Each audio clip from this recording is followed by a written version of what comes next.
न कोई घुसा था, न कोई घुसा है, न कोई घुस सकता है। भाइयों बहनों, हम घुस के मारेंगे। कोई हमको आंख दिखाएगा तो हम उसको लाल आंख दिखाएंगे। हम एक सर के बदले 100 सर लेके आएंगे। भाइयों बहनों, आओ ठकी चिकी। दोस्तों, भारतीयों को जितना बेवकूफ हमारे मोदी जी ने बनाया, शायद किसी ने नहीं बनाया। शायद बीजेपी ने जितनी नफरत फैलाई, उतना किसी ने नहीं फैलाई। दोस्तों, आप जानते हैं कि भारत ही एक ऐसा देश है जहां पर कुछ ऐसे लोग पाए जाते हैं जो महात्मा गांधी के जन्मदिन पर, गांधी जयंती पर महात्मा गांधी के कातिल को जिंदाबाद कहते हैं। अफसोस, हालांकि इनका बाप विदेश में जाकर 100 मरतबा, 10 मरतबा गांधी गांधी गांधी गांधी का नाम लेने के लिए मजबूर होता है।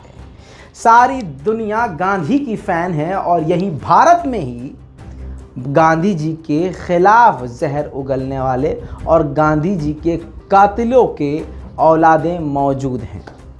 दोस्तों, अब आप समझ लीजिए कि देश विरोधी बातें कौन करता है, देश को तोड़ने की बात कौन करता है।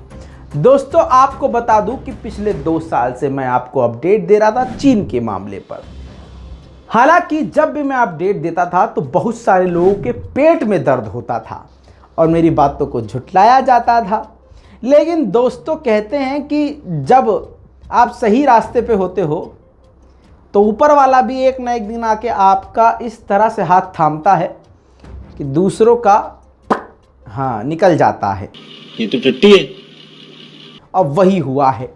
इनके मुंह पर वक्त ने गोबर मार दिया है, थूक कर चाट लिया है, हग के अपना ही गोबर खा लिया है। जी हाँ दोस्तों, माफ़ कीजिएगा, ये मुझे लैंग्वेज इस्तेमाल करनी पड़ती है क्योंकि मैं तो भैया रविश कुमार नहीं हूँ। और मैं जानता हूँ अगर रविश कुमार जी अपना चैनल खोलते तो उनको भी यही इस्तेमाल करना पड़ता। वो तो बेचारे मजबूर हैं कि चैनल में काम करते हैं, ये तो हमारा चैनल है। हाँ भाई, हम तो कुछ भी बोल सकते हैं। बहरहाल, जब दूसरे लोग गालियां बकने को देशभक्ति कह सकते हैं तो हम देश के गद्दारों को जलील करने को देशभक्ति क्यों नहीं कह सकते। सलाम, नमस्ते, सत श्री अकाल। मैं हूं रज़ा और आप देख रहे हैं रज़ाग्राफी। दोस्तों, इस रिपोर्ट की सबसे बड़ी बात यह है, दोस्तों समझते गए होंगे आप, चीन ने सैन्य शहर बना लिया है। यहाँ मोदी जी हमको बेवकूफ़ बनाते रहे, भाजपा हमें हिंदू मुसलमान में लड़वाती रही, हमें तोड़ती रही और पाकिस्तान पाकिस्तान पाकिस्तान करके नए नए मुद्दे बनाती रही। लेकिन दोस्तों, उधर चीन ने वो काम कर लिया जो वो करना चाहता था। ऐसा लगता है कि खुद बीजेपी ने चीन का काम आसान करवा दिया है। जी हाँ दोस्तों, चीन का काम इस तरह से आसान करवा दिया कि हमको तो अलग मुद्दों पर भटकाया रखा।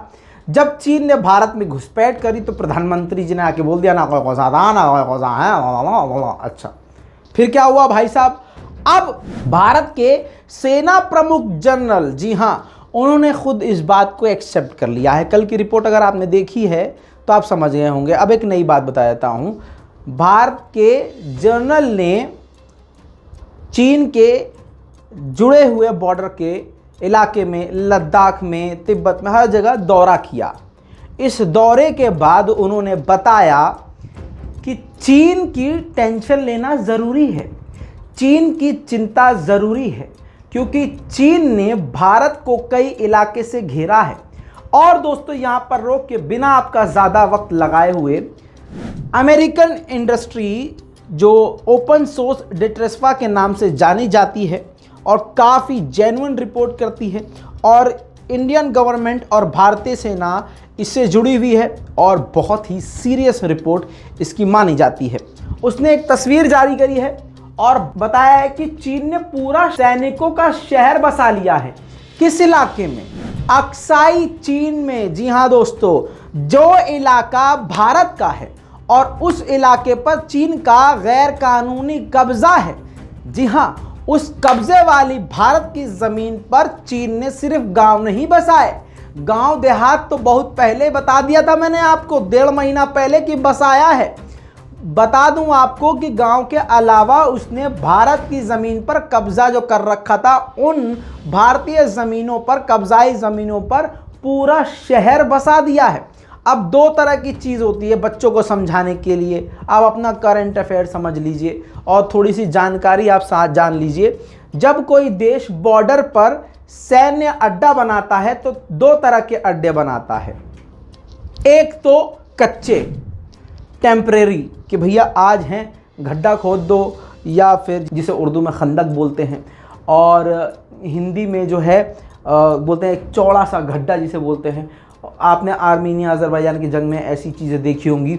आपको बता दूं, दूसरा होता है पक्का, कंक्रीट की बनाई जाती हैं मोटी मोटी दीवारें, जिस पर जो है और उस पर शीट, किसकी शीट, स्टील की इस तरह की शीट डाल दी जाती है, जिस पर जो है बम का असर नहीं होता है, रॉकेट का असर नहीं होता है और उसको जो है ड्रोन टारगेट भी नहीं कर पाता है। ऐसा कहा जाता है कि चीन ने इस तरह की चीज़ें बनाई हैं।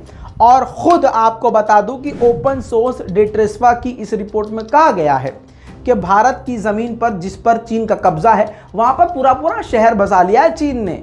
और कौन सा शहर, आम आदमी का नहीं, सैनिकों का शहर, जिसमें मिलिट्री है, एयरफोर्स है, आपको थल सेना मिलेगी, वायुसेना मिलेगी, इसके अलावा आपको हथियार मिलेंगे, फाइटर जेट्स मिलेंगे, ड्रोन की तैनाती मिलेगी और एयर डिफेंस सिस्टम मिलेगा।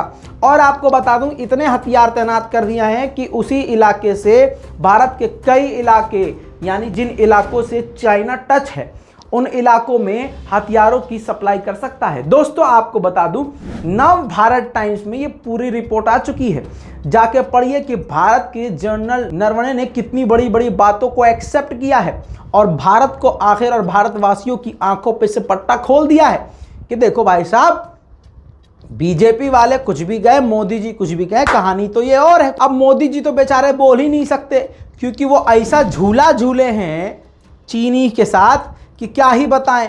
बहरहाल दोस्तों, अब आप ये नव भारत टाइम्स की अगर रिपोर्ट पढ़ेंगे तो आपका दिमाग चकरा जाएगा, क्योंकि इसमें जनरल नरवणे का बयान सीधा सीधा है कि भारत को चिंता है और भारत की चिंताएं बढ़ गई हैं क्योंकि चीन पीछे हटने के बजाय बड़े बड़े कारनामे कर रहा है और उसके इरादे बेहद खतरनाक हैं। अब आपको बता दूं कि बॉर्डर पर भारत और चीन के बीच में तनाव बढ़ा हुआ है, लेकिन आपको याद दिला दूं कि किस तरह से बीजेपी के नेता आते थे बीच में, भाइयों बहनों चीन से बातचीत जारी है, बहुत जल्द इसका हल निकाला जाएगा, घबराने की कोई चिंता नहीं है, बॉर्डर पर सामान्य हालत बने हुए हैं। आपने ये सब डायलॉग बाजी सुनी होगी, लेकिन आज भारत के जनरल, अब आप समझ लीजिए कि भारत के कमांडर, भारतीय सेना के जनरल सच्चे हैं या बीजेपी के ये 2 कौड़ी के झूठे नेता सच्चे हैं। फैसला आपके हाथ में। इस रिपोर्ट को शेयर कीजिए, अपनी राय कमेंट में लिखिए। मैं हूं रज़ा और आप देख रहे हैं रज़ाग्राफी। जय हिंद।